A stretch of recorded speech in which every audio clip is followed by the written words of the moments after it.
Pessoas que tiveram a vida transformada por Deus. Verdadeiras histórias de conversão rumo à vida. É isso que você encontra aqui no programa 180 Graus, o Ponto da Virada, que começa agora. Quando sentimos o toque de Deus na vida, uma mudança acontece.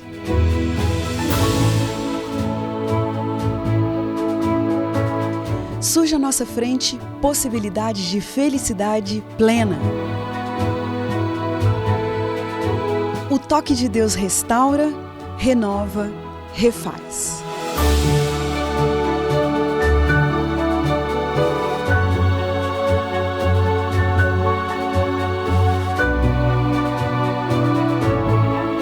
Hoje conheceremos uma pessoa que experimentou essa graça maravilhosa. Ela vai nos contar sobre essa mudança de 180 graus que lhe trouxe paz.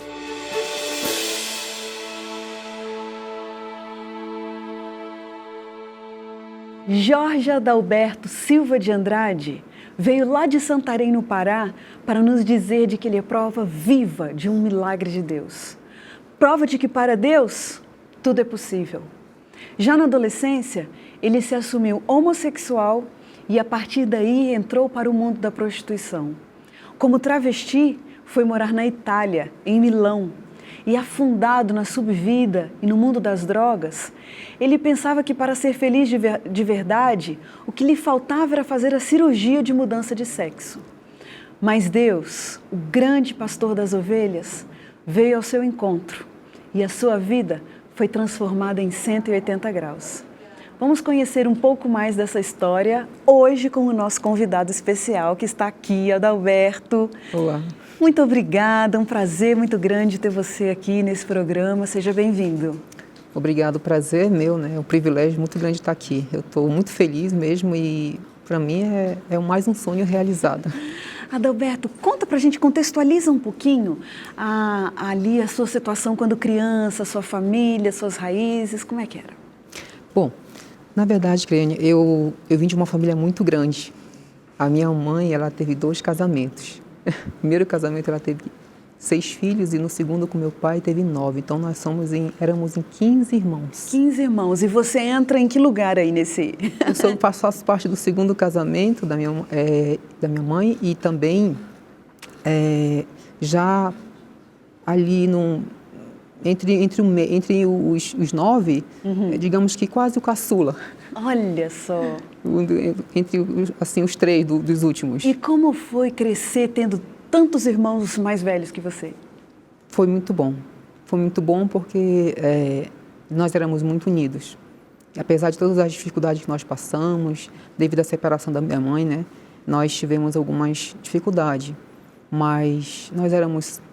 Em que lugar mesmo, felizes. Adalberto, que você nasceu? Santarém. Em Santarém mesmo, Isso, de onde Santarém. você está vindo hoje. Isso, exatamente. Certo, então quer dizer que você continua morando na cidade onde você nasceu. Agora sim. Agora sim. É. O que é que acontece na cabeça de um garoto, né, para de repente chegar para os seus irmãos, para a sua família e se assumir como homossexual? Como foi isso para você? Na verdade, Criane, não foi fácil para mim ter que assumir a homossexualidade na minha vida. Vamos colocar aí há 10 anos atrás. Porque quando quando a criança começa a entender o que é certo e o que é errado, desde os seus 9, 10 anos à frente, ela já entende, né, o que é certo e o que é errado. E eu comecei nas brincadeiras ali com meus irmãos, brincando para cá. Eu não me sentia muito à vontade no meio dos meus irmãos. Eu sempre tinha vontade de brincar mais com as minhas irmãs, né, ficar ali do lado me afastava das brincadeiras dos meus irmãos e ficava mais com as minhas irmãs. E isso eu não entendia por que acontecia. Era muito natural. Para mim era algo que eu não sabia como explicar. Porém, chegou um momento que foi ficando mais forte, um sentimento do qual eu não sabia explicar, nem dizer por que aquilo acontecia comigo.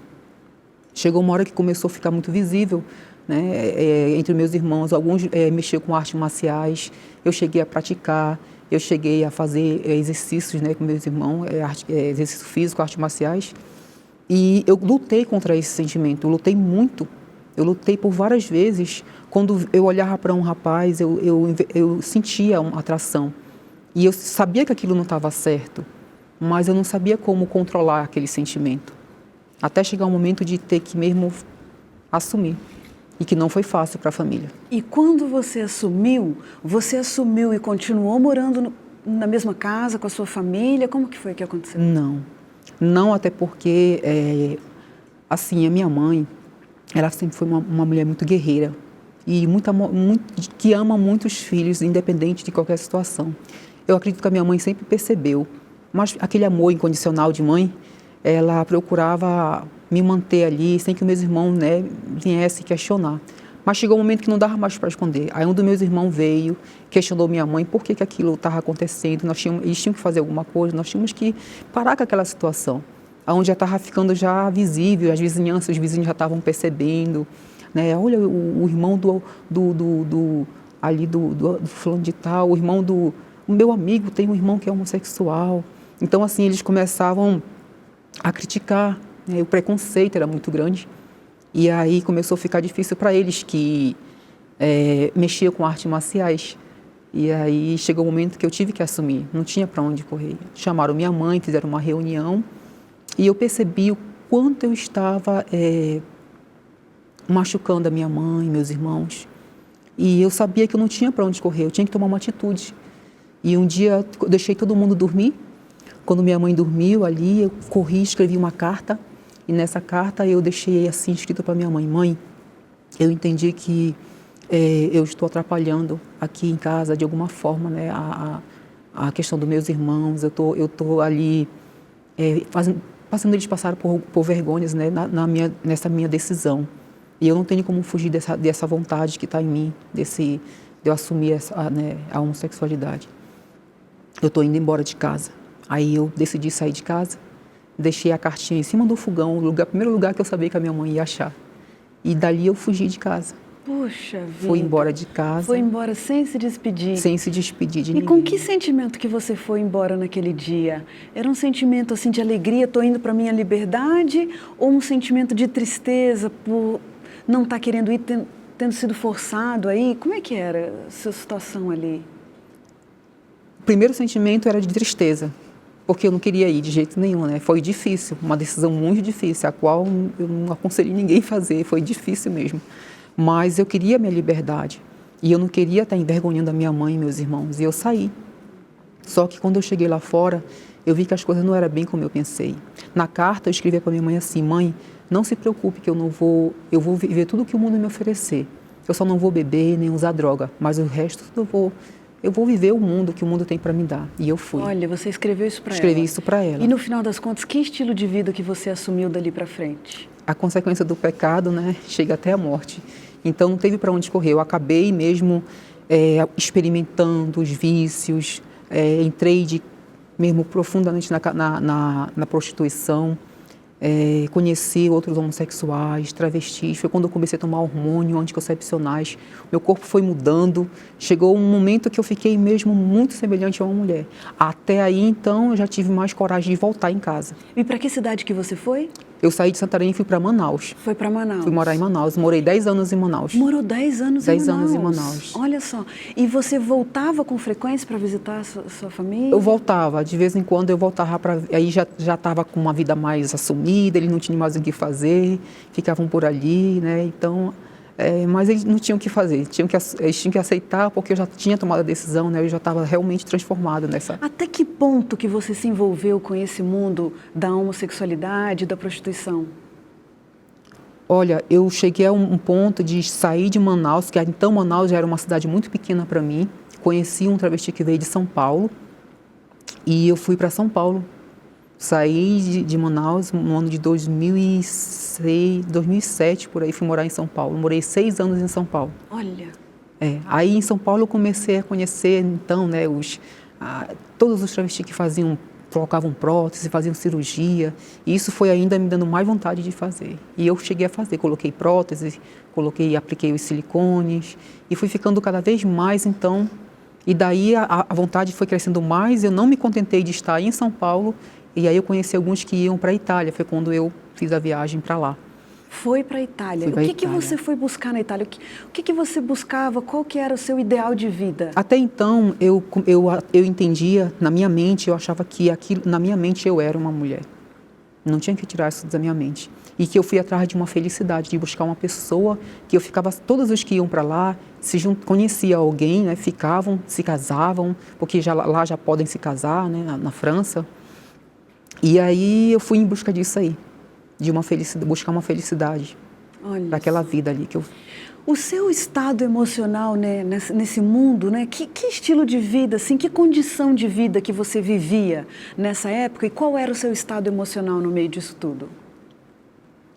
Criane, eu confesso que eu achava que eu era feliz pelas facilidades das coisas que eu tinha. Tudo que eu queria, eu conseguia. Vestia as melhores roupas, os melhores perfumes, enfim, ia para onde eu quisesse ir. E isso supria, era uma felicidade. Até então eu comecei a buscar outras fontes, porque eu comecei a conhecer uns amigos que iam para raves, e eu ia para rave lá, eu conheci o êxtase, e eu comecei a usar então as drogas pesadas. E aí, quando eu chegava em casa que passava o efeito, e quando eu me olhava no espelho, eu via que tinha alguma coisa errada. E eu caía em depressão e começava a chorar. E eu chorava e eu perguntava assim para Deus. Eu sempre tive um contato com Deus. E quando eu saí, e lembrando que quando eu saí de Santarém, eu tenho um irmão, meu irmão Jonaldo, ele me deu uma Bíblia. E eu carregava essa Bíblia comigo. É mesmo? Uma Bíblia dessas normais, assim. E eu abria ela no Salmo 91. E eu sempre, quando estava num momento difícil, eu lia aquele capítulo ali de Salmo 91. Eu acreditava que me protegia por onde eu andava. Passei por momentos difíceis, por muitas provações, fui preso na Itália, passei 3 meses lá. Por que você foi preso lá? Eu fui preso porque eu estava ilegal. Eu estava ilegal no país, eu tinha que ir, ficar 3 meses e voltar. Eu fiquei 1 ano e 6 meses de forma ilegal.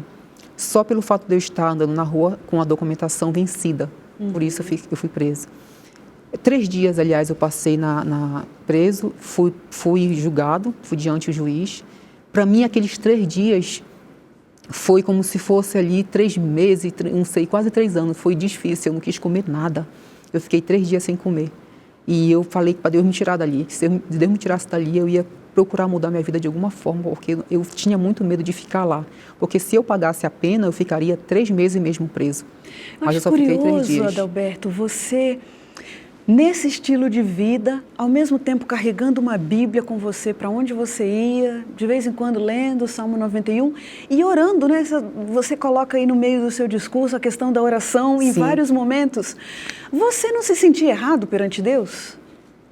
Eu me senti errado no momento que eu fui, todos os domingos eu ia, assim, tirando as raves, a gente ia para o cinema. E no domingo eu fui assistir um filme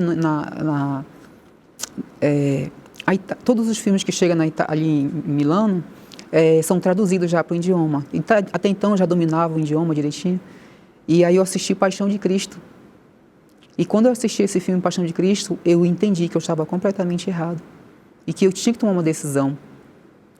Depois daquele filme, eu queria mudar, mas eu não conseguia, eu não tinha forças. E eu tenho um irmão que mora em Santarém, e eu falava muito com ele.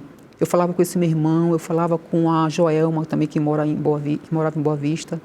E eles se comunicaram, e eles ficavam sabendo que eu já não estava mais feliz. E eles aproveitaram essa oportunidade para fazer o ciclo de oração. Mas o que é que você diria para a gente, Adalberto? Quais eram as amarras ali? O que era o mais difícil para você? Por que nesse momento de pensar em, de repente, mudar de vida, por que você achava que estava difícil demais? Estava difícil porque,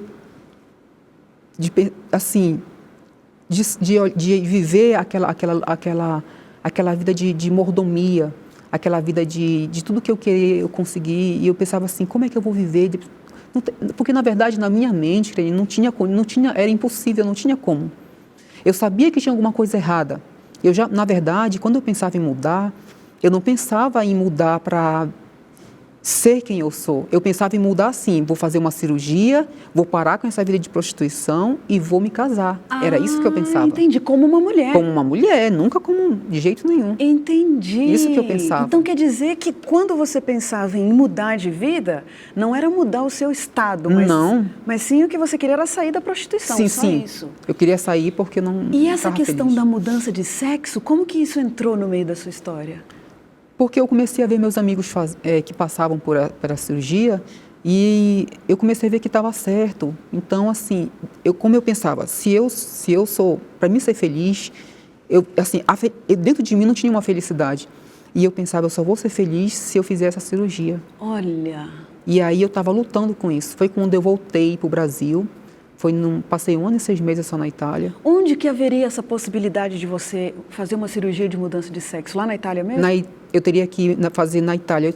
Eu pretendia fazer na Suíça, porque seria bem mais prático, mesmo que eu tivesse que pagar. No Brasil eu já conseguiria, mas eu teria que enfrentar uma fila, passar por psicólogos, né? Ia ter todo um procedimento, mais ou menos duraria uns 2 anos para mim conseguir. Mas eu voltei para o Brasil. Antes de fazer a cirurgia, eu sabia que a cirurgia era delicada e dura mais ou menos umas 8 horas uma cirurgia dessa. E aí eu queria visitar minha mãe antes de fazer a cirurgia. Porque algo dentro de mim dizia assim, tu pode não voltar da sala de cirurgia mais. Eu fico imaginando essa situação, Adalberto. Você diante de uma decisão marcante na sua vida, sem ter que esperar tanto tempo, né? Como aqui no Brasil você teria que esperar uns 2 anos, pelo menos. Por aí. Mas lá era só você ter o dinheiro e você faria essa cirurgia. Ela estava à sua disposição. Com certeza. Ao seu alcance. Estava assim. E aí você fala, bom, vou primeiro ver minha mãe, vou lá. Você já tinha dividido com a sua família essa vontade que você tinha ou não? A partir daí eu comecei a dividir. Comecei a falar com meu irmão, aí falei com essa minha irmã também. Aí quando ela ficou sabendo, ela ficou em desespero. É uma mulher de muita oração, essa minha irmã. Ela começou a falar onde ela congrega lá na igreja lá em Boa Vista, ela começou a falar com as irmãs do círculo de oração. E aí elas começaram a orar, elas chorando, chegou com uma das irmãs lá, irmã, pelo amor de Deus, o meu irmão quer fazer uma cirurgia, explicou a situação, né? E aí elas, vamos orar para Deus impedir. E elas começaram a orar. E ela pedia oração ela falou, onde ela chegava, na igreja que ela pregava, ela pedia oração. E eles começaram a orar. Ela orava lá, o meu irmão orava em Santarém. E todos os meus irmãos começaram a orar por mim. Na verdade, toda a minha família começou a orar por mim. Olha, fizeram um círculo de oração. Bonita isso, né? Todos começaram a orar. Toda em prol de todos. Puxa vida. E aí você veio para o Brasil, encontrou sua mãe? Vim para o Brasil, gastei todo o dinheiro que eu tinha, que dava para comprar uma casa, um carrinho, alguma coisa. Gastei nas orgias, ainda me diverti muito. E aí a minha mãe adoeceu. Minha mãe teve uma pneumonia muito forte. Eu ainda estava em Manaus. Eu cheguei, porque eu morava mesmo em Manaus. Então, quando eu vim da Europa, eu fiquei em Manaus por um tempo, até ir em Santarém, onde a minha mãe mora. Ah, tá. Minha irmã ligou para mim, mano, nossa mãe está muito mal. E eu não sei te dizer se ela vai resistir, porque ela já está mesmo tossindo muito, já está escarrando sangue. E eu fiquei preocupado. Quando ela falou isso, eu deixei tudo e fui para vê-la, né? E quando eu cheguei em Santarém, que eu vi minha mãe muito mal mesmo, eu fiquei preocupado. Sentei com a minha mãe, contei o que ia acontecer, falei da minha decisão. E quando eu falei isso para ela, ela ficou um pouco preocupada, mas não foi uma surpresa, porque até então ela já havia me assumido, já me respeitava pelas minhas decisões. Minha mãe sempre foi uma mãe muito guerreira, que me amou muito, independente de qualquer situação. E ela não tinha o que fazer, não tinha como questionar. Só me disse que bom, meu filho, se você fosse feliz assim, tudo bem. Desculpa. E aí eu estava decidido a fazer.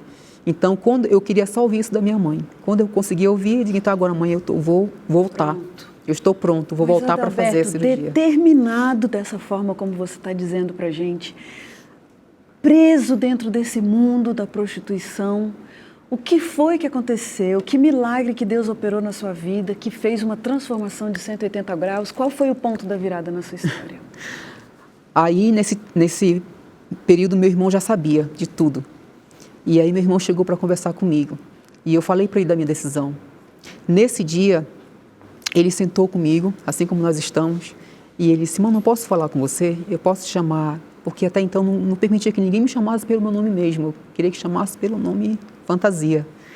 E aí ele chegou e perguntou para mim o que eu pretendia fazer. E eu falei para ele que eu ia fazer a cirurgia, e ele olhou para mim, ele estava em jejum e oração. Você sabia disso? Não, de maneira nenhuma.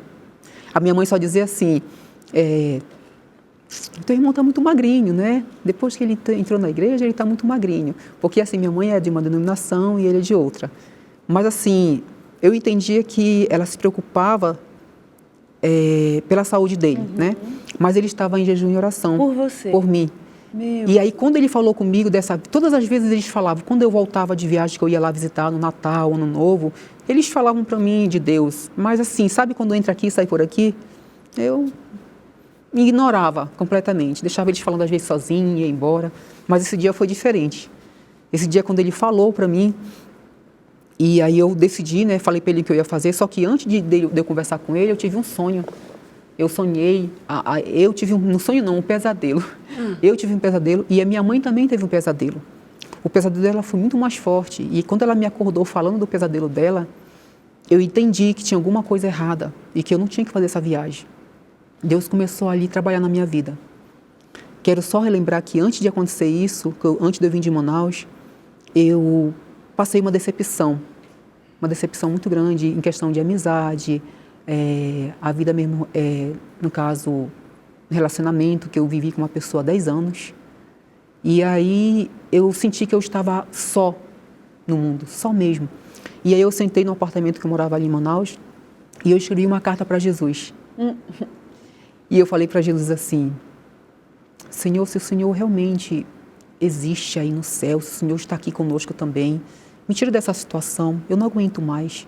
Eu passei por um momento difícil e eu procurava os amigos, as pessoas que diziam que me amavam naquela situação e elas sumiram. Quando eu mais precisei, ninguém apareceu. Exceto um irmão meu que infelizmente não está mais conosco, ele chegou a falecer, o Joelson. Ele foi o único que apareceu lá comigo. Os que eu queria que estivessem lá mesmo não estavam e eu percebi que não tinha amor de verdade, nem amizade. E eu escrevi uma carta para Jesus, para ele me tirar daquela situação. Aí eu acredito que Jesus só esperou o momento de eu falar isso para ele. Abrir a porta. E eu tinha uma janelinha no meu apartamento que eu abri essa janela, que eu olhei para o céu assim, eu falei, tenho certeza que Deus me ouviu. Aquele momento tudo começou a mudar muito rápido, de forma muito rápida, foi quando eu cheguei até minha mãe. E aí, sentada agora com meu irmão, falando do que eu ia fazer, que era a cirurgia, ele olhou para mim com um sorriso no rosto. Ele falou, mas eu posso te falar uma verdade, mano? Tu me permite? Eu disse, pode falar, mano. Ele disse, mano, não é isso que Deus quer para ti. Deus quer algo diferente para ti. Ele quer te dar uma família. Deus quer te fazer o que você é mesmo. Você é um homem, a imagem e semelhança de Deus. E aí ele citou lá Levítico 22, 18, que diz que um homem não te deitarás como se fosse mulher, porque é abominação ao Senhor. Eu nunca tinha ouvido essa passagem, não tinha visto. Eu falei, está escrito na Bíblia isso? Ele disse, tá, mano, está aqui, está escrito. O homem deitar com outro homem não pode, é abominação ao Senhor. Deus não se agrada, mano. E aquilo começou, então, a pesar. E eu falei, mas, mano, não tem jeito, como assim? Como é que eu posso lutar contra esse sentimento? E a gente começou a conversar ali, foram um pouco tempo. E ele me contou, ele falou assim, mano, tu já me viu, tu já olhou para o meu corpo, não tem jeito, não tem como eu voltar atrás. E ele disse assim, vou te contar uma história, vou te contar a história de Lázaro. E ele me contou a história de Lázaro. Quando ele terminou de me contar a história de Lázaro, aquele homem que já tinha morrido há 4 dias e que Jesus voltou e o ressuscitou, ele falou, e agora, mano? Em que tu acredita? Em que tu pensa sobre essa história?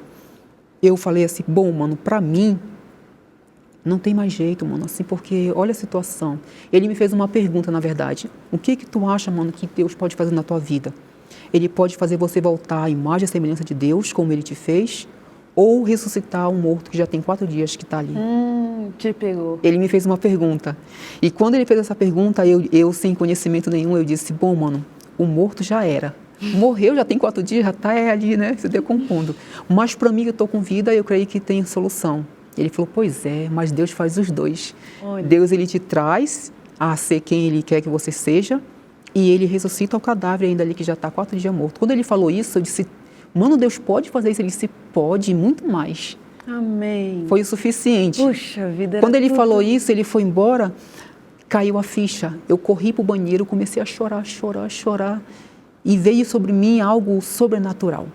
Joel 2,12. Arrependei-vos a mim, e isso com plantos, com choro e com jejum. Eu fiquei 3 dias sem comer e sem beber. Eu imagino. A fome me passou. Eu nunca ouvi falar em jejum, não sabia nem o que significava jejum, mas eu fiquei 3 dias sem comer. Olha só. E a partir uma daí... transformação, porque quando Deus opera, é como uma faca, né? Que De entra e ela corta dos 2 lados e ela vai e faz uma Verdade. transformação. Verdade. Que momento mais sagrado esse, que momento Foi santo, maravilhoso. momento de uma transformação de alma de uma pessoa. Que coisa linda isso. Foi lindo. Olha, Adalberto, infelizmente nosso tempo está esgotado, mas eu quero que resumidamente você fale para a gente hoje qual é a situação da sua vida. Eu estou vendo uma aliança aí na sua mão, Sim. o que essa aliança está fazendo aí? Essa aliança é um presente de Deus, né? Agora, então, a obra que Deus começa, Ele termina. E aí, a partir daí, eu continuei no caminho, depois que eu entreguei minha vida ao Senhor, houve, então, aí alguma dificuldade, o caminho estreito, né, que Deus nos leva. E eu pedi para Deus, então, uma esposa, porque eu não tinha que caminhar sozinha, tinha que, de alguma forma, ter alguém do meu lado. Apesar que eu achava que ia ser como Paulo, achei que ia ficar sozinho. Mas então eu conheci minha esposa maravilhosa que Deus me deu, Cristiane. Olha. E aí eu já estou casado com ela há 6 anos. Tenho Poxa. 3 filhas lindas. Que coisa Uma foi de linda. presente, Olha uma já só. veio prontinha. Como que é o nome delas? A mais velha é a Juliana. Juliana. Tenho a Anabela, que é do meio, e a minha caçulinha, que é a Manuela Poxa Cristina. vida, um beijo muito grande para essas suas 4 mulheres. Verdade. Que Deus possa te abençoar, meu Amém, irmão. obrigada. Puxa vida, que história maravilhosa. A gente tem então aquele momento das nossas perguntas rapidinhas aqui no Sim. programa. E eu gostaria que você falasse pra gente um sentimento constante que você carrega hoje no seu coração. O sentimento seria uma gratidão a Deus por tudo que Ele fez por mim. Eu sempre tenho esse sentimento. Casamento. Casamento? Presente de Deus. E o seu abraço especial de hoje vai para quem? Olha, o abraço, são muitos abraços. Muitos. São muitos. Como uma família é muito grande, É verdade. eu não posso direcionar esse abraço para uma pessoa. Esse abraço vai para toda a minha família. Amém. Toda a minha família, para os meus amigos, para lá na escola adventista onde eu trabalho agora, para a minha coordenadora Rogelma, né? Para todos os meus amigos e equipe. E também esse abraço e um beijo mais demorado vai para minha esposa, É isso porque ela mesmo. merece. Ela tem cuidado muito bem de mim. E um versículo bíblico que te dá força e te acompanha? Salmo 40. O que diz lá? Respirei confiantemente pelo Senhor, e Ele se inclinou para mim. Tirou-me de um poço de lama, de um tremendal de lama, firmou meus pés sobre uma rocha e me firmou os passos. Colocou no meus lábios um novo cântico, um hino em louvor ao nosso Deus. Muitos ouvirão e temerão ao Senhor. Amém. Que Amém. versículo maravilhoso. Deus seja louvado. Deus te colocou em pé na vida para você ser uma testemunha, para você ser um discípulo do amor, do poder transformador de Deus. Amém. Que Deus continue te usando, Adalberto, Amém. para Obrigado. mostrar o caminho e ser uma luz para tantas outras pessoas. Muito obrigada. Eu que agradeço. E nós terminamos por aqui o programa 180 Graus, o ponto da virada de hoje, felizes por esse testemunho tão impressionante. E como diz o verso bíblico, era preciso que nos regozijássemos e nos alegrássemos, porque esse teu irmão estava morto, mas reviveu. Estava perdido e foi achado. Um grande abraço para você e até a próxima semana.